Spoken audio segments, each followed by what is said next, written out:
Today we are talking about the Jazzmaster.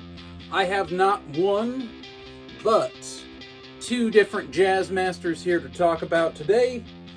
Had some gremlins when I got it. The neck pickup wasn't working, and the truss rod was locked up. The Jazzmaster is kind of a classic design, but a super funky one. Maybe a jazzy one, you could even say. It was developed in the 60s, released in the early 60s it was aimed at the high-end musician, and obviously by the name, the jazz crowd.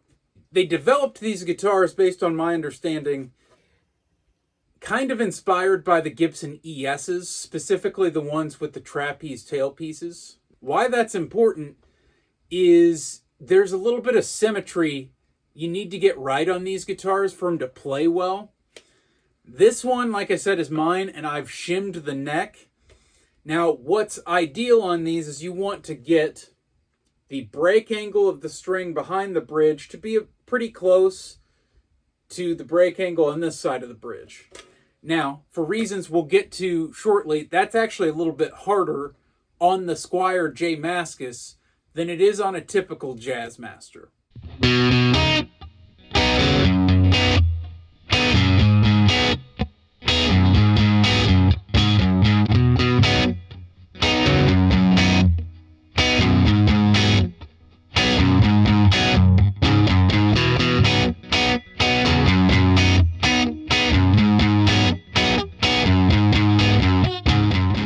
This other Jazzmaster, this actually has the Mastery bridge and tremolo upgrade, so that break angle is a little bit less necessary.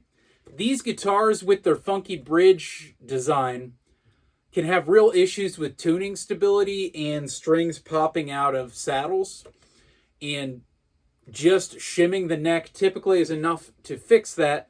However, having the Mastery bridge and tremolo, mostly the bridge, really solves a lot of those issues. So both of these guitars I've got, they're not quite in line with what makes a vintage Jazzmaster, what makes a Jazzmaster a Jazzmaster. This one is a little bit closer in my opinion. This is a Fender Player series. It was a CME exclusive. Shell pink with the white headstock, kind of cool. These Jazzmaster pickups have a little bit of it's almost a hollow quality to them. Listen kind of in the high mids, somewhere between the mids and the highs, and see if you can pick up on that as I'm going between these guitars in the playing demos. It's a nice complement to the other Fender pickup designs, the Telecaster and the Stratocaster. These are a cool thing to think about adding to the arsenal if you need a different sound. I really like how these pickups sound with palm muted power chords.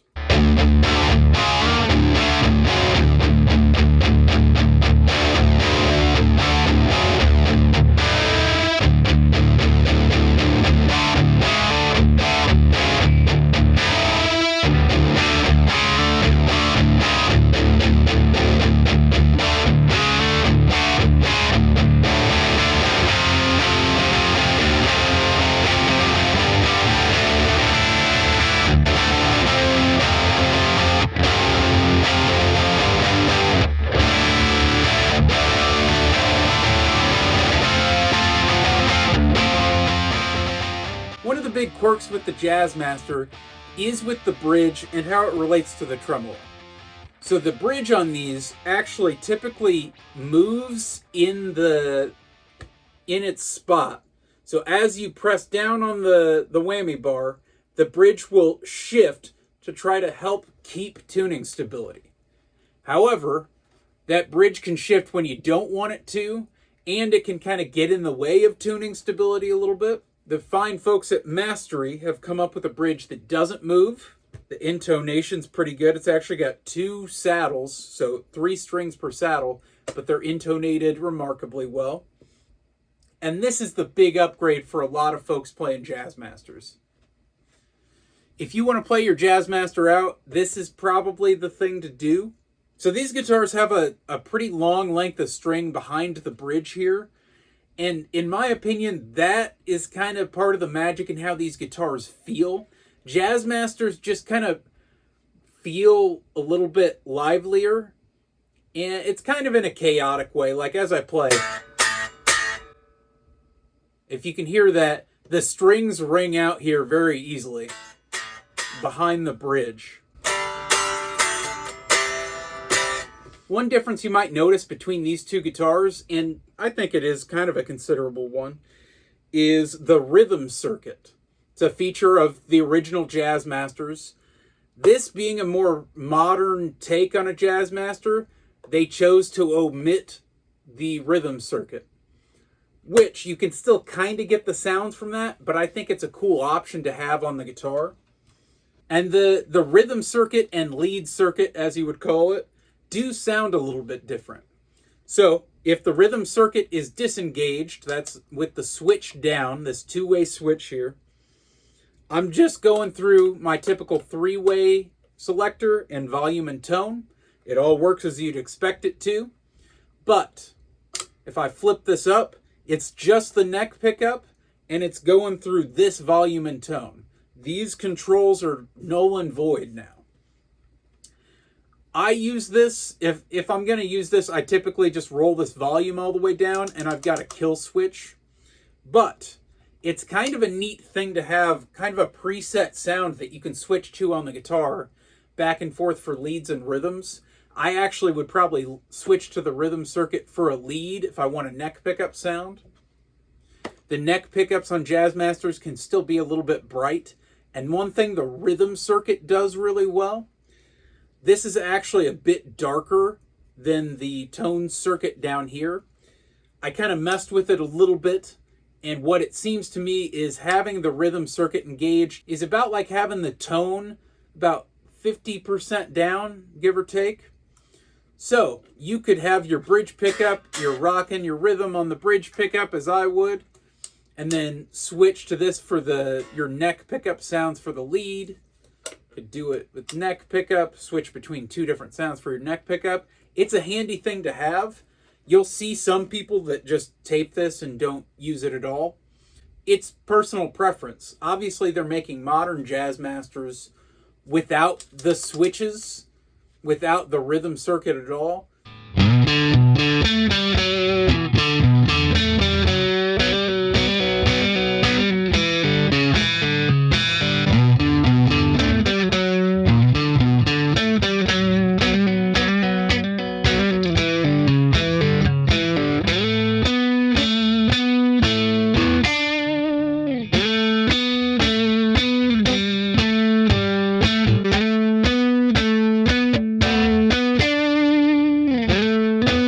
It's not like an irreplaceable part of the sound, but I think it's part of the total Jazzmaster package.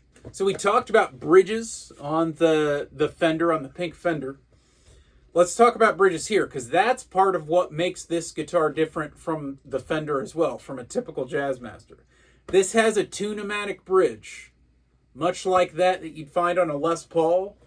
Give you a close-up here to give you an idea. You'll see I have mine pretty high up because I have the neck shimmed. But the tune-o-matic bridge, I guess that's J Mascis's preference to have the tune-o-matic bridge. And I think it kind of adds a little bit of tuning stability, possibly. You don't have something moving. However, because you don't have something moving, that was originally designed for tuning stability. So it's a give and a take. In my opinion, if I was going to buy the perfect Jazzmaster, I would just buy a Jazzmaster that has an actual Jazzmaster bridge on it. How many times can I say Jazzmaster?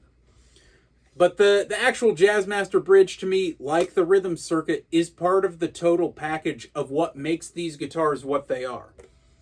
Another difference worth noting that I actually didn't realize until I had already bought this one. The distance from the bridge to the tailpiece, or the tremolo, is actually shorter than it is on a normal Jazzmaster. On this one, there's way less room between the pick guard and the tremolo than there is on this one. Now, why might that be important? Well, as kind of mentioned earlier, it's really important on these guitars to try to equal the break angle of the strings this side of the bridge with this side of the bridge. because there's a shorter distance here, this has a steeper break angle. Now, it's a positive because you have more downward pressure on the bridge out of the box. So even without shimming the neck, I have more downward pressure on the bridge from the strings to try to help them stay in tune a little bit better. However, that also means as I try to get the break angle of the strings correct, I have more distance to go on this side. Now, because of this, one of the issues that I ran into trying to set this guitar up as well as I could, I've got a pretty substantial shim on the neck. It plays really well. I like the way this guitar feels with this shim, but once I got that shim and got the bridge raised up to where action is right, all of a sudden, I can't quite adjust my pickup height to where I'd like to have it for these pickups.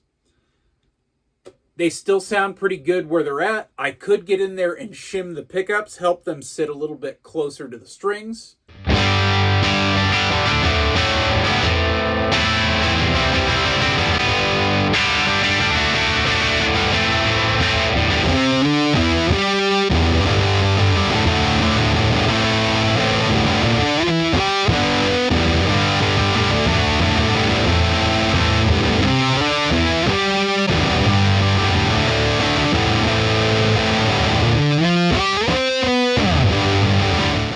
Since we're talking about pickups, that's another difference that I wasn't super aware of on this guitar versus Jazzmasters.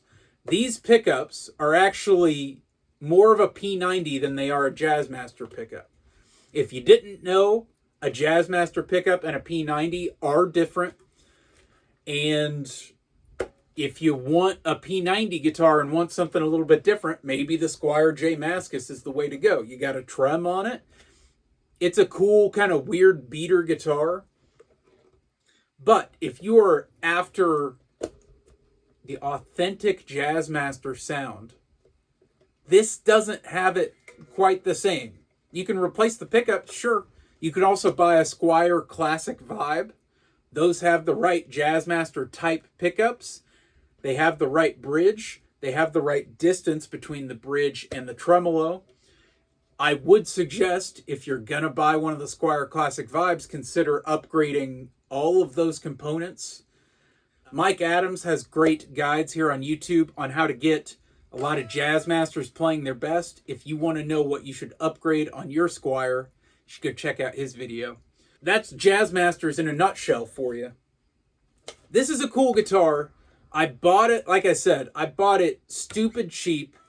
I was going to mod this guitar quite a bit, but I think I've decided that if I'm going to go with a Jazzmaster, I'm going to go with something that's actually in line with what makes a Jazzmaster. Honestly, having this bridge closer like this and having the Tune-O-Matic on here, I'd rather just have the tremolo at the right distance and something that I can drop a mastery in very easily. You can't just put a mastery bridge on this. You've got to re-drill things out.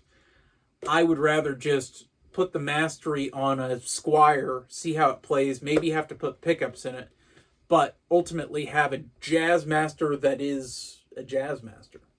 But I will say, this is a killer guitar. If this fits what you think you might need out of a guitar, these are a great deal. I think these are one of the best Squiers. It's a great guitar to pull out for some different sounds to kind of inspire you differently if you don't typically play a Jazzmaster. If you're looking for the P90 thing, it's got the P90 thing. It's most of the vibe of a Jazzmaster. But there's always the real Jazzmaster pickups, the real Jazzmaster bridge, all the right specs. Squier Classic Vibes are great. The Fender Players and Player 2s are a good option too. The one thing being the wiring. You're just going to have, this one has a 4-way switch. You're just going to have a 3-way switch on these modern Fenders without the rhythm circuit. But there are tons of options for Jazzmasters out there. What Jazzmasters have you played? What did I miss as far as the difference between these? Leave me a comment below. Please like and subscribe. Really helps me out. I appreciate it. Thanks, y'all.